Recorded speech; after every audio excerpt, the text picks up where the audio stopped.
What's good on YouTube? Hope we're all doing very well. Welcome today to a video where we are talking about something that is a little bit of a problem on FC24 right now.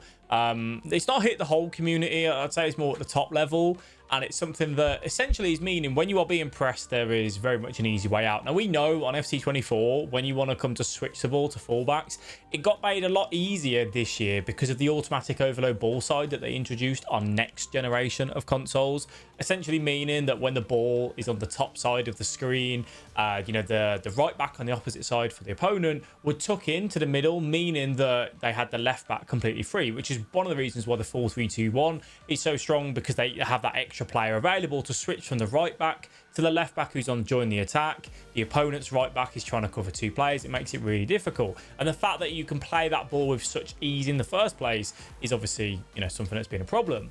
On top of that, now what players are utilizing to their advantage is the hug sideline instruction, where you press up and then right on your D-pad. And what it's going to mean is that your right back and left back are basically going to get chalk on the boot. They're going to go and sit super wide when you have the ball. And then if you're playing a formation where you have wide midfielders, so a 4-4-2, a 4-2-3-1, just anything with essentially with kind of wingers or midfielders out there, they will also go and sit super wide as well.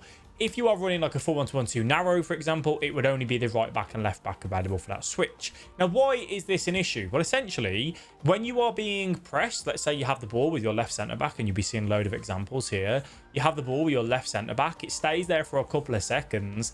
You have only got to wait basically for your right back and right mid to push out. The opponent's fullback will be tucked in, meaning you can just then switch the ball with ease. Now, this is good in a way where you can beat the press by doing this, and then you can lay the ball into the middle and you can generate chances. But what it also means is that it's very, very difficult for you to get the ball back off the opponent. If an opponent is winning, 3-1 in the 60th minute and they want to take time off the clock, it can be very, very easy for them to do that.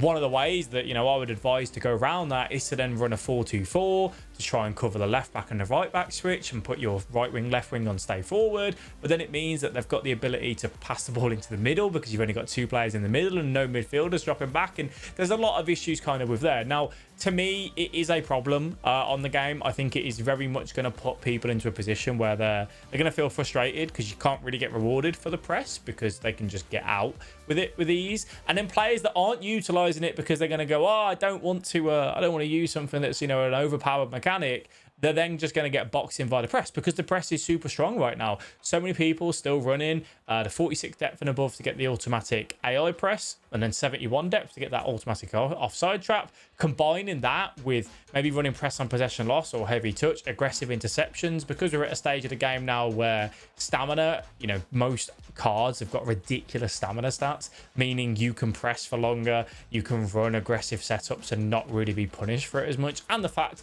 that you have 5 subs as well, it then makes players kind of feel a little bit, lost really when it comes to dealing with the press. One of the issues I think necessarily with the hug sideline is not the fact that players can go and sit on the wing. I think that's fine, that's not a problem.